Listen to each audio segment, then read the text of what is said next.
Mais avant toute chose, pour la rubrique Sans frontières, nous allons rejoindre Loïc de Lamernais à Londres, où il va être question de la famille royale. Vous savez que les Anglais apprécient beaucoup la famille royale. L'effervescence autour du dernier Royal Baby l'a démontré récemment. Et là, eh bien, c'est le prince Harry qui fait parler de lui aujourd'hui. Bonjour Loïc.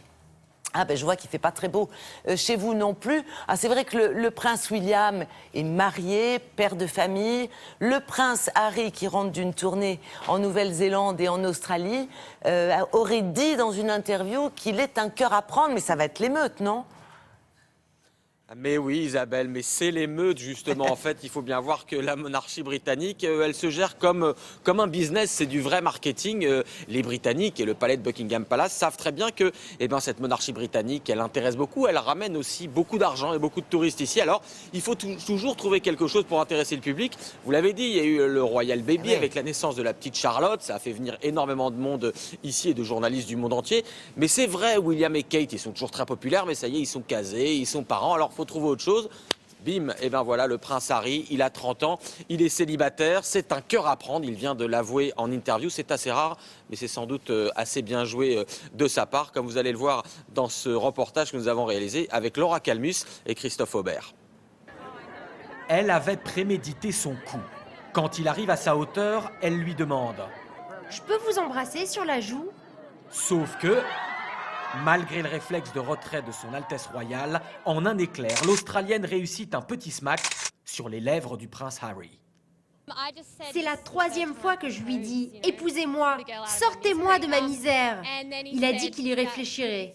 Et je lui ai répondu « Un petit bisou me suffira !» Il m'a embrassé sur la joue et après, j'ai foncé. Et le reste appartient à l'histoire. Le prince fait la tournée d'adieu de sa carrière militaire en Australie et en Nouvelle-Zélande. Dans quelques semaines, il raccrochera son uniforme. L'armée australienne a diffusé ces images de son dernier entraînement commando. Est-ce son profil de guerrier qui a renforcé son sex-appeal? Toujours est-il que ses admiratrices sont plus nombreuses que jamais. Après le perfide bisou de l'Australienne, pour ne pas lui faire peur, ces Néo-Zélandaises ont affiché en pancarte « Rassure-toi, nous ne t'embrasserons pas ». Celle-là réussit quand même à lui glisser un papier avec son numéro de téléphone. C'est le plus beau jour de toute ma vie, je suis si excitée, ça fait des semaines que j'attends ça. On a pu parler avec lui, il est très accessible, il est normal, c'était délicieux de discuter avec lui. D'autant que son interview exclusive et rare avec la chaîne Sky News ne va pas finir d'affoler ses prétendantes.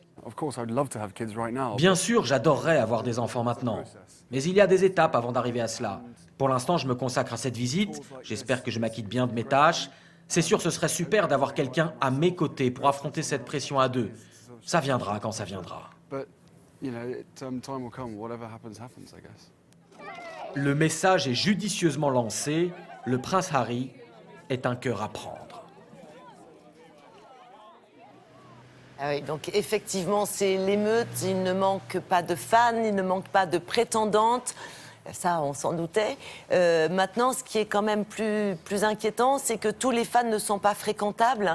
D'après ce que j'ai compris, il y en a qui sont carrément dangereux et qui seraient prêts à tout et n'importe quoi pour le mettre sur le trône. Oui, vous avez raison Isabelle, c'est une histoire qui arrive en ce moment à Londres, l'histoire d'un procès, ça n'est pas une blague. Un homme en ce moment est jugé à Londres, il s'appelle Mark Holborn et il avait projeté d'assassiner le prince Charles, donc le père de Harry, et le prince William, son frère. Pourquoi? Eh bien parce que cet homme, Mark Holborn, est un roux, c'est un suprémaciste roux comme on dit. Il dit qu'il a toujours souffert toute sa vie d'avoir été roux et de ne pas les voir assez représentés au pouvoir. Donc il voulait tuer Charles et William pour permettre à Harry, un roux comme lui, d'accéder au trône. Il a été arrêté à temps, il est jugé en ce moment à Londres. Ah bien, mais tant mieux s'il a été arrêté. En tout cas, merci beaucoup Loïc, passez une bonne journée, peut-être avec un parapluie manifestement. Eh oui, le temps londonien. Le temps londonien. Merci à vous.